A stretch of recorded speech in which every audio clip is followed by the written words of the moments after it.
de volta com o Educador Entrevista, hoje aqui na companhia da Silvia Faraco. Silvia, obrigado pela participação conosco, boa tarde. Boa tarde, obrigada a vocês pelo convite e a oportunidade de estar aqui falando mais um pouco sobre os animais. Bom, Silvia, a profilaxia, né, vamos falar de cuidados básicos, mas que são essenciais para a saúde dos pets e que muitas vezes as pessoas deixam de lado. A prevenção, né, ela é muito importante porque com isso a gente consegue evitar uma série de problemas. Por exemplo, com relação aí às pulgas e os carrapatos. Muitas vezes as pessoas resistem, né, um pouco a usar um produto que o veterinário indica contra os carrapatos. Porque às vezes esses produtos, eles são realmente assim, têm um valor um pouco elevado. Porém, quando a gente vê que o animal fica doente por conta, por exemplo, da doença do carrapato, né, da erliquiose, você vê que compensaria, né, muito mais a gente ter investido no controle do carrapato do que você esperar o animal ficar doente. Que quando o animal fica doente, você vai ter aí uma série de exames e de tratamentos, e a doença do carrapato, por exemplo, ela pode levar o animal a uma cegueira, a uma hemorragia. Então, na hora que você vê que o animal efetivamente fica doente, você vê que compensaria muito mais, né? Que seria muito melhor você ter investido na prevenção. Essa questão aí das pulgas e dos carrapatos é uma coisa que a gente vivencia, né? No nosso dia a dia. E às vezes as pessoas não dão muita bola, né? É comum a pessoa falar, mas o cachorro sempre tem uma pulguinha ou outra. E quando na verdade a pulga ela pode provocar também, né, um número maior de pulgas pode provocar uma anemia no animal. A pulga e o carrapato podem provocar anemias, podem provocar dermatites alérgicas, podem causar otites, né, dor de ouvido. A pulga transmite um verme. Então, além do que, deve ser extremamente desconfortável para o animal ficar o tempo todo sendo ferroado, né, por pulgas e carrapatos. Se coçando o tempo todo.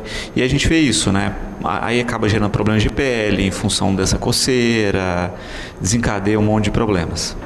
Até o cachorro, ele é bastante suscetível aí, o cachorro e o gato, a alterações renais. E no caso, por exemplo, do carrapato, ele é um precipitador de insuficiências renais. Então é de extrema importância que a pessoa não permita, né, que o seu animal tenha aí uma infestação ou que o animal tenha pulgas e carrapatos. Esse combate contra as pulgas e os carrapatos, ele deve ser levado bem a sério.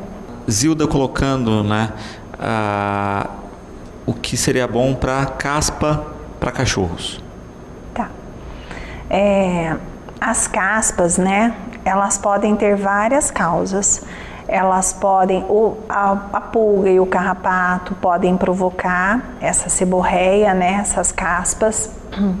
Existem algumas raças que são propensas a ter seborreia, tipo pastor alemão, o Dachshund, né, que é o cofapzinho, os cocker.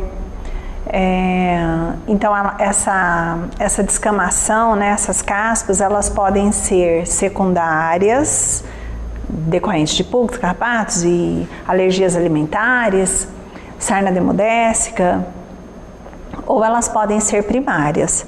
Então, assim, não dá para precisaria realmente passar por uma avaliação e a gente pesquisar para ver qual é a causa dessa descamação no animal. De qualquer maneira, pulga e carrapato sempre pioram muito qualquer quadro de pele. Qualquer animal que tenha qualquer tipo de dermatite, a presença das pulgas e carrapatos sempre vão piorar muito. Na época do verão, até mesmo picada de pernilongo, né, também podem desencadear quadros alérgicos. No caso, né, o excesso de banho, tem um limite aí na questão da higiene também? Vai depender, por exemplo, do tipo também de shampoo que você vai usar. Existem shampoos que são menos agressivos, que são menos ressecantes, né? Então aí, de repente, conforme o tipo do animal, até dá para você dar banho 2 vezes, né, na semana. E existem também os hidratantes da pele e do pelo. Falando em cães normais, né? Alguns cães que têm dermatites, às vezes eles precisam, no início do tratamento, tomar 2 ou 3 banhos na semana, né? São banhos terapêuticos.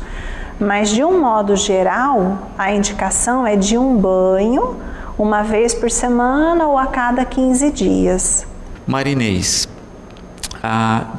pedindo aí um conselho, né, de como auxiliar aí com cães que latem muito. Ela disse que tem uma vizinha que o cachorro late demais e pede orientação. A gente precisaria pensar, né, avaliar o porquê que esse animal está latindo tanto. Se é um animal mais jovem, e às vezes ele é mais irrequieto, né, mais ativo. Se é um animal mais velho e ele está se sentindo incomodado por alguma coisa que está acontecendo, coisas assim básicas, frio, fome, sede, às vezes o animal também pode ter ansiedade de separação, então às vezes ele fica latindo mesmo porque ele quer ver alguém, né? Ele se sente sozinho, angustiado porque ele fica separado. Enfim, né, são inúmeras causas. E às vezes é um filhote que está brincando com alguma coisa e late para o objeto inanimado, né? E algumas raças latem mais do que outras. É difícil, assim, quando a gente está trabalhando com um ser vivo, né, são muitas variáveis que envolvem, então às vezes é difícil você ter um sinal e você ter só uma resposta. Às vezes um sinal, quer dizer, o fato de latir muito pode significar muitas coisas, né, desde um desconforto físico até uma ansiedade de separação. Perfeito. Falando a respeito um pouquinho do trabalho que vocês realizam, né? O Marcos perguntando a respeito de campanha de castração, se tem agendamento e como proceder. Tá. Hoje a gente está tendo a campanha do mês de fevereiro, né? Ela está acontecendo e a nossa próxima campanha será no dia 13 de março. Então a pessoa pode ligar no 3761-6265. Hoje o telefone está com um defeito, né? Mas a gente já pediu para arrumar. Mas pode ligar, né, durante a semana e agendar. A próxima campanha será no dia 13 de março. Perfeito. Véspera aí do aniversário da cidade. Pois é o presente para Batatais, né? Menos ninhadas abandonadas, menos animais aí errantes pela rua. Lembrando aí, né, que para cada porte de animal é um custo, cada caso é um caso especificamente, porque é uma ação individual. Isso, é muito importante. O animal que vai para uma campanha de castração, ele deve estar num peso adequado, ele deve estar saudável, ele deve estar livre de pulgas e carrapatos, porque na campanha o animal ele não vai ter um atendimento individualizado, né? Assim, ele não vai passar por uma consulta, por uma avaliação. Então é importante que o animal esteja bem.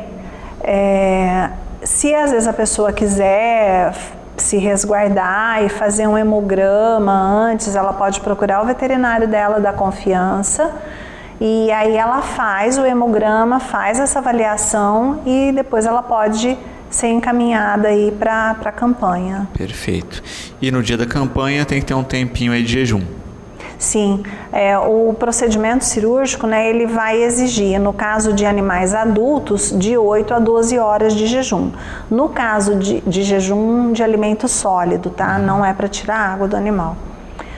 No caso de filhotes, o período de jejum ele pode ser mais curto, ele pode ser de 2 a 3 horas. Tá. Na questão de animais aí para doação, né, para adoção, como é que funciona também esse procedimento? Então, a gente está lá na clínica, no momento a gente está com 3 ninhadas, né, que foram abandonadas e foram socorridas por pessoas diferentes. Então nós temos a gente tinha uma ninhadinha de 4, mas 2 já foram doados, né? Que eram os cãezinhos, que eram os menorzinhos. Então a gente tem 2 machinhos que são de porte bem pequeno. A gente tem 2 machinhos de porte médio. E nós estamos com 6 cachorrinhos, que foram os cachorrinhos que foram socorridos lá no CAIC. A gente acredita que vai ser de porte grande, né? Eu acho que eles são mestiços ali com aquele americano. Lembrando isso, né, que não é só adotar, né, tem que dar dosagem de vacina, tem que fazer toda a profilaxia, por 2 questões básicas, né, para o cãozinho ir com todo o cuidado, né, e para a pessoa provar que ela tem a condição mínima de cuidar, né, porque se não tem condição de pagar a vacina, você não vai ter condição de cuidar do animal depois. Exatamente. E dentro dessa questão que a gente até está abordando hoje, né, a questão, por exemplo, da vacinação é fundamental, porque você vai proteger esse animal de ter uma parvovirose, uma sinomose, e é um absurdo que ainda hoje a gente perca filhotes com parvovirose, porque existe, você tem a vacina, as vacinas são eficazes, as vacinas são boas, então não justifica. E às vezes a gente pega, por exemplo, o Bully, né, que está na moda agora, o American Bully, às vezes a gente perde filhotes, às vezes a gente perde filhotes de Shih Tzu, né, então todo cachorro dá parvovirose, vira-lata também dá. Tá? Então, às vezes a gente escuta ainda essa história, vira-lata não fica doente. O vira-lata, ele é realmente mais resistente, mas ele não é super dog, né? Ele precisa também ser cuidado, ele precisa... Na verdade, o vira-lata ele tem a resistência padrão do que o cachorro teria, né? Os outros, por serem raça pura, têm tendência a ter mais doenças. São mais frágeis, exatamente. Esses animais, por exemplo, da raça que são braquicefálicos, que têm a característica de serem braquicefálicos. As carinha achatada. Isso, eles têm uma maior propensão aí a problemas cardíacos, respiratórios. Os cães de bolso, né, os pocket dogs, eles também, que são os Lulus Pon, os Chihuahuas, eles são animais que eles têm uma maior probabilidade de apresentar alterações cardíacas, hepáticas, né? Então, mas todo ser vivo, ele pode ficar doente, ele pode nascer com alterações congênitas. Já aconteceu da gente doar uma cachorrinha uma vez, e essa cachorrinha, ela tinha uma alteração, ela nasceu com uma alteração cardíaca congênita e era uma vira-latinha, né? Então os animais precisam ser cuidados, tratados, vacinados, vermifugados. Na questão aí da vermifugação, por exemplo, você tem uma gama de vermes, né? Você tem vermes redondos, vermes chatos, você tem vermes que são protozoários, e para cada tipo de verme você vai ter uma sintomatologia e você vai ter uma conduta, né? Você vai adotar um tipo de vermífugo, alguns dias de vermifugação, enfim. Sempre é importante que a pessoa procure um veterinário e faça esse acompanhamento desse animal. Se a pessoa faz esse básico, a probabilidade dela ter um cão saudável e que esse cão não dê gastos para ela, além disso, é muito maior do que se a pessoa deixar de qualquer jeito. Pergunta aqui da Daniele Baviera, perguntando a respeito de limpeza de tártaro em cães e a importância disso. A Tartarec, né, a limpeza de tártaro, ela é bastante importante e às vezes também a gente tem um conceito errado, né, de esperar quando está bem sujo o dente do animal, quando na verdade essa profilaxia, essa limpeza, ela pode começar desde antes de você ter uma retração da gengiva, antes de você ter uma exposição da raiz, né? E você tem às vezes que até tirar esse dente. Então essa limpeza ela deve começar mais cedo. Essa limpeza, o animal precisa estar anestesiado, porque ele não vai entender o que você está fazendo ali na boca dele e o aparelho ele emite um som, né? Geralmente a gente limpa hoje em dia com ultrassom e ele também solta um líquido salgado, então ele não vai entender exatamente o que está acontecendo. Além do que, em alguns momentos você pode realmente tocar, né, a raiz do dente e aí ele vai sentir uma dorzinha. Então é necessário que o animal seja anestesiado. Diante disso, é importante que o animal passe por uma avaliação, que ele passe por uma avaliação cardíaca, que ele faça um hemograma, veja se está tudo ok com ele, porque ele vai ser anestesiado. Além disso, a gente estava aqui até comentando exatamente sobre a limpeza de tártaro, né? Seria interessante, inclusive, o animal fazer um raio-x da arcada dentária, para a gente ver qual é a condição da raiz desses dentes, né? Porque para ver se alguns dentes deveriam ser extraídos ou não. De qualquer maneira, essa questão aí da gente começar com essa limpeza antes de você ter efetivamente a perda do dente é importante, é interessante, porque com isso você vai retardar a retração gengival e você vai retardar a perda dos dentes. E a questão de habituar a limpeza de rotina, né? Vamos pensar assim, desde filhotinho, sim, fazer a escovação. Isso. Porque a gente sabe depois de um cachorro adulto é muito difícil. Escovar o dente é uma coisa chata, né?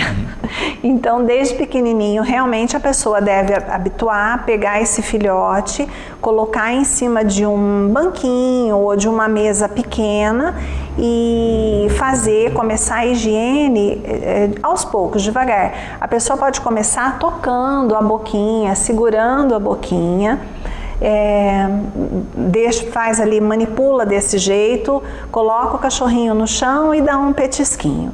E depois ela vai aumentando o nível de dificuldade, vai começando a colocar o dedo na boca, dentro da boca, colocando uma escovinha e depois começa a movimentar, né, essa escova ou a dedeira dentro da boca. Sempre você vai aumentando aí o grau de dificuldade da escovação até você chegar num tempo aí de escovação que dá para você realmente limpar os dentes do animal.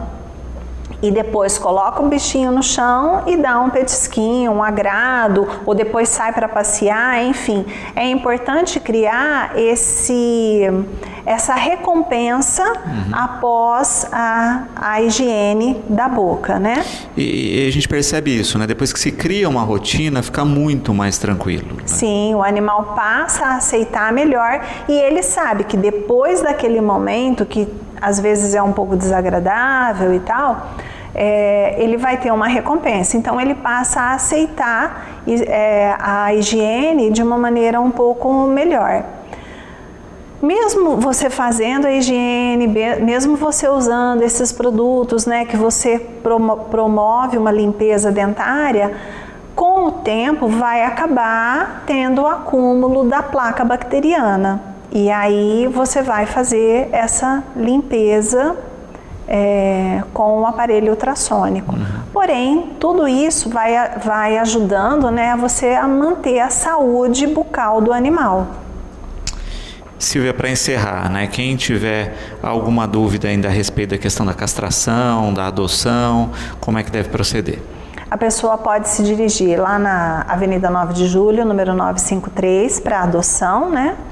E com relação à castração, a gente pode fazer o agendamento pelo telefone 3761-6265. Lembrando que hoje o nosso telefone está com defeito, mas amanhã eu espero que ele já esteja normal. Perfeito.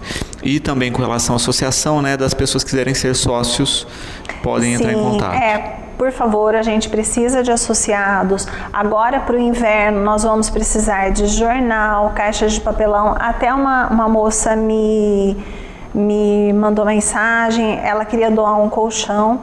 E o colchão ele é interessante, tudo, mas às vezes para a gente manter o colchão num ambiente que são muitos animais, fica um pouco complicado, até por conta da higienização desse colchão. Mas o jornal e as caixas de papelão são sempre bem-vindos, né? Porque aí a gente pode descartar, né, depois, quando ela ficar impraticável. Casinhas plásticas que a pessoa tiver, que for descartar, que não tem mais uso? A gente pode também pegar e os animais que estão lá, né, na associação, a maioria deles estão disponíveis para adoção. A gente tem alguns animais que são jovens adultos, que conseguem se adaptar, conseguem entrar na rotina da casa e às vezes esses animais perdem a oportunidade de adoção por não serem mais filhotes, né?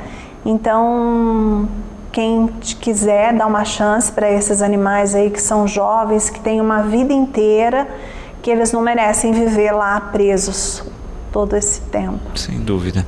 Obrigado pela participação sempre conosco aqui. O programa está sempre à disposição. Obrigada a você, Lu, mais uma vez.